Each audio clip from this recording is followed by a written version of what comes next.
Hey folks, welcome to Jones for Journey this week. This week we're going to talk about refrigerators. Now in our RV we have a regular RV fridge, which means it's an absorption fridge. It runs off of both electric and propane. Propane when we're on the road, and electric when we're in have full hookups. So, but it's a small fridge. If you have seen our tour inside, it's a six and a half cubic foot refrigerator, so it's sort of tiny. And we've been looking at going up to, they come out now with a 12-volt fridge that hooks into your 12-volt system and runs off your batteries. The problem with those, and they're nice, don't get me wrong, but they're pricey. So I mean, they run anywhere from like $1,300-$1,400 all the way up to $1,600-$1,700, depending on which brand you get and how big they are and that kind of a thing. And we're looking for one that would fit right in our footprint or in the area that we have that would fit for our fridge. So that's a lot of money. And to be honest with you, we could buy a regular residential fridge that is just about the same size, give us about 4 cubic feet more, and be a whole lot less money. Matter of fact, we found one, and it's right here. And that's where we decided to go because of the price point. So for this, and I know it's not top of the line like LG or Samsung or anything like that, but it is a good quality refrigerator. It is 10.1 cubic feet, and it fits into the area, and I'm going to take you inside and show you that we have allotted for, that we can use for a refrigerator and still give it room to breathe and all of that stuff. And with that savings, what we're going to do is convert our batteries into lithium and actually get an extra battery and get an inverter so that while we're on the road, the power from the batteries will run the refrigerator even though we're not plugged into anything. So if you stop and think about it, this fridge cost us $400, and that is if we went with mid-grade, so about $1,600 for the refrigerator, saved us $1,200. With that $1,200, I can upgrade my batteries and put an inverter in and still have money left over. Of course, depending on the kind of batteries you get and that kind of thing. You can't go top of the line, $1,000 a battery. Battleborn, okay. But they, like everything else, as technology grows, the field widens and the prices start coming down. And you can now get lithium batteries for about $300 or so for a decent lithium battery. And then for a 3,000 watt, and we're looking at 3,000 instead of 2,000 watt inverter, that way not only can we run the fridge, but a couple other little things while we're on the road. Like the coffee maker, yes, and your television. And my television. I gotta have my news. Or watch YouTube channels like Jump to Journey, Let's Jump More Journey, and that kind of stuff. Or even us, Jones to Journey. Personal, shameless plug. Anyways, to run those couple other things off of our battery, and then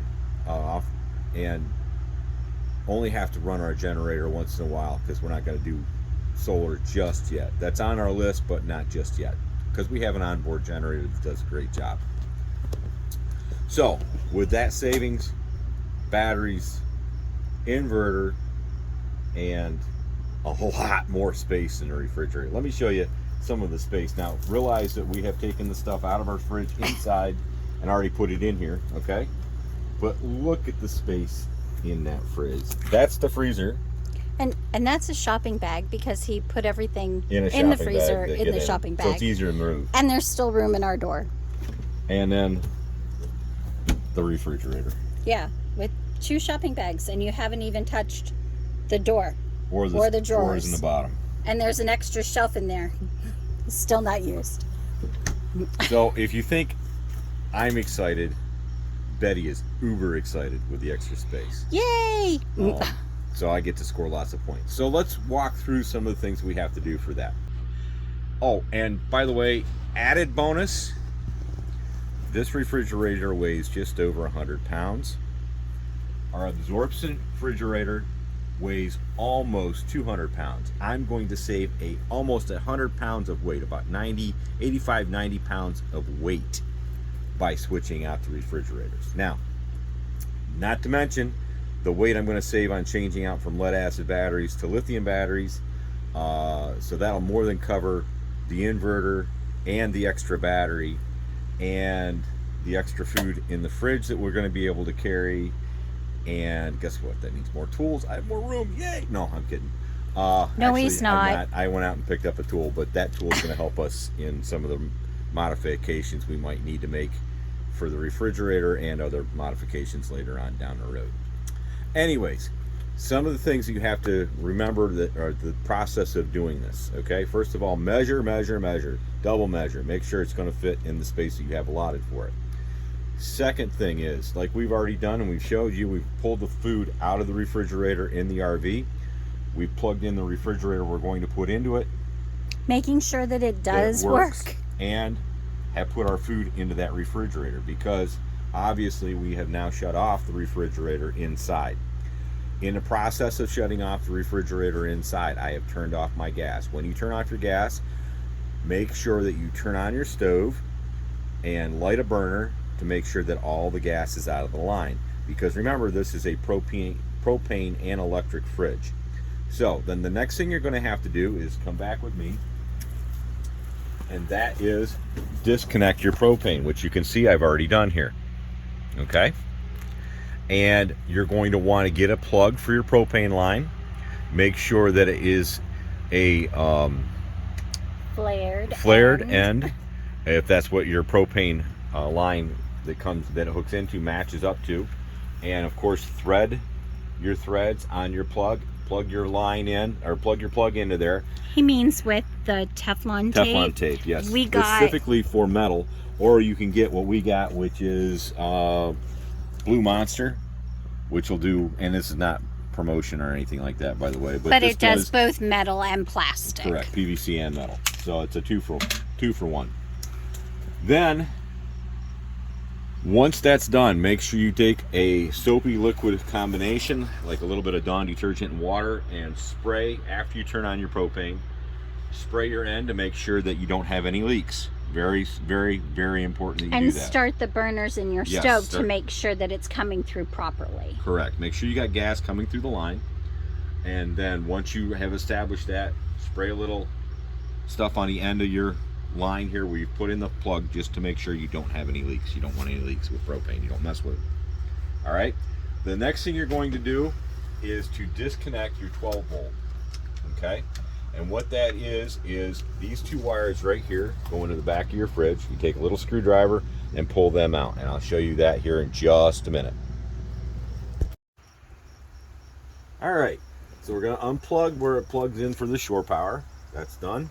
And that's where we're going to plug in our new fridge. Right there. You don't have to wire anything. It's right there.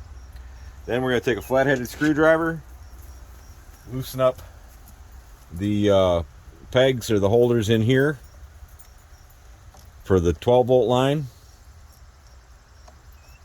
Pull those out one at a time. Make sure they don't touch. Yeah, make sure they don't touch. I'm going to put a cap on them. That way we don't have any issue.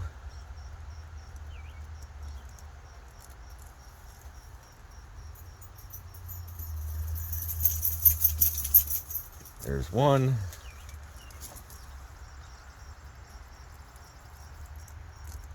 Oh.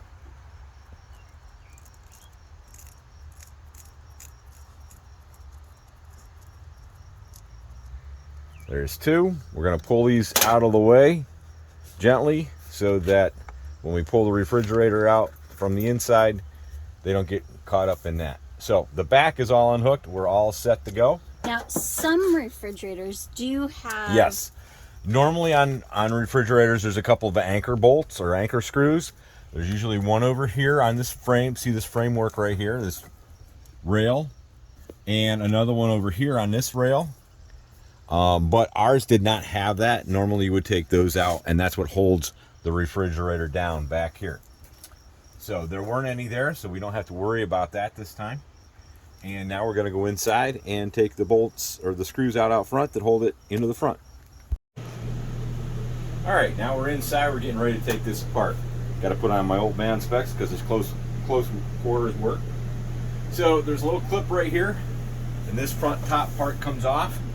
So we're going to take a flat-headed screwdriver, pop that down, pop that up. And that comes off. Just like that, it comes right off.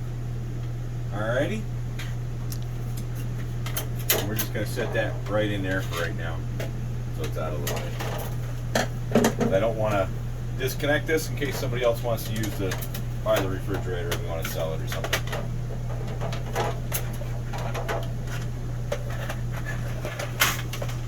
Okay. Now, there are screws that hold this in, and they are underneath this tape. So we're going to pull this tape off.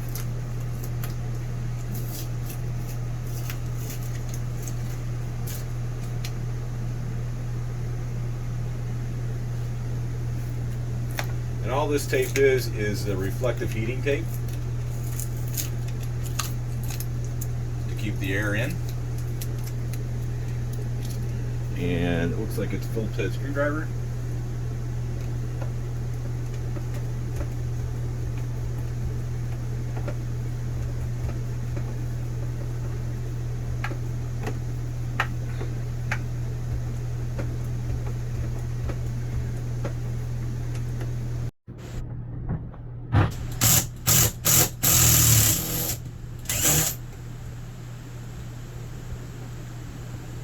Those are some pretty long screws. Yes, and you can see I switched tools because this isn't a wrist turner.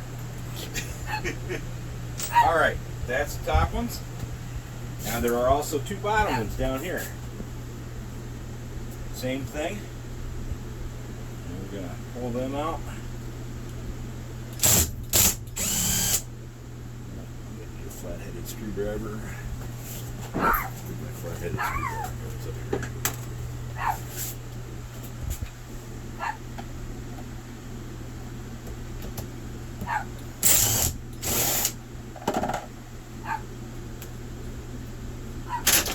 Alright, there's one.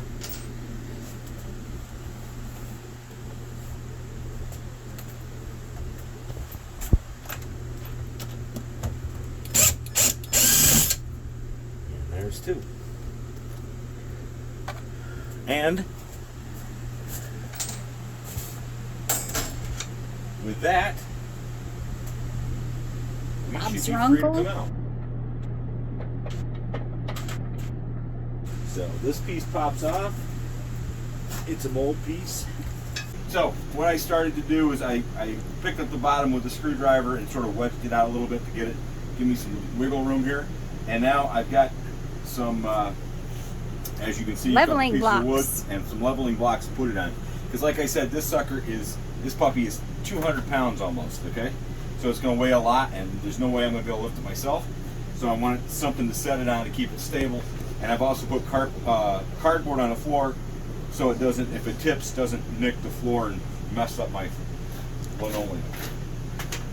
In the meantime, I'm waiting for her to kick loose. And she's getting ready to. She's tipping.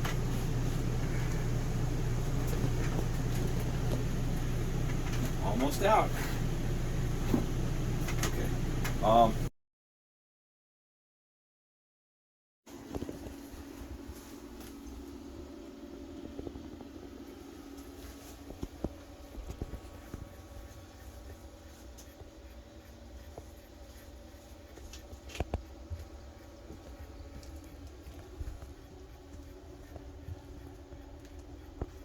So, our refrigerator, our new refrigerator measures 23.5 by 26 inches deep by 59 inches tall. So 59 inches tall is actually right to here.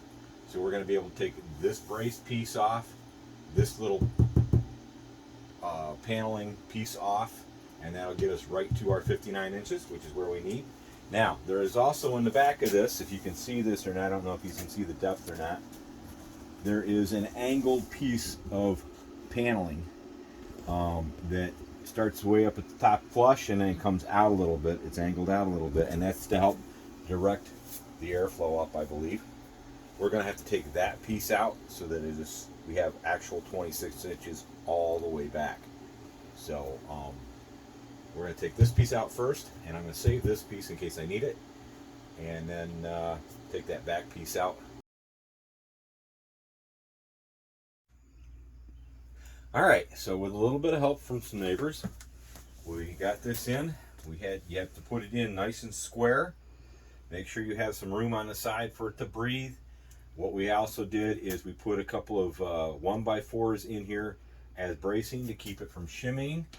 And I've also going to have 2 screws in the back of it to make sure that it doesn't shimmy backwards. But it is secure. And we went from 6.4 to 10.1. 10.1. And it's level. It's got room to breathe because I've got the vent. I'm not going to block up the vent in the back, nor will I block up the vent that I have up on top. And so it'll have that draw to be able to draw through to cool it down. It's got room on the sides a little bit too, and some space underneath for it to draw air that way. I am going to take, and because this is supposed to be freestanding, I'm going to take a board and stain it.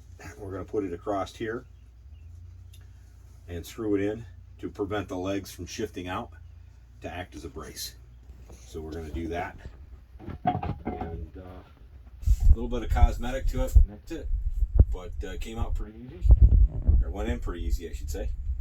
And now all we have to do is clean up the tools. So thanks for joining us this week. I hope you found that helpful. We'll let you know how it works for us, and energy consumption and all that. It's not supposed to. It's supposed to be energy efficient, but we'll see how that works. And then when we go to put the inverter and the batteries in, we will show you that, so that when we get on the road, we'll be able to run it off the inverter and our lithium batteries. Thanks for joining us. Remember, when you wander with a purpose, that purpose being sharing the love of God with others.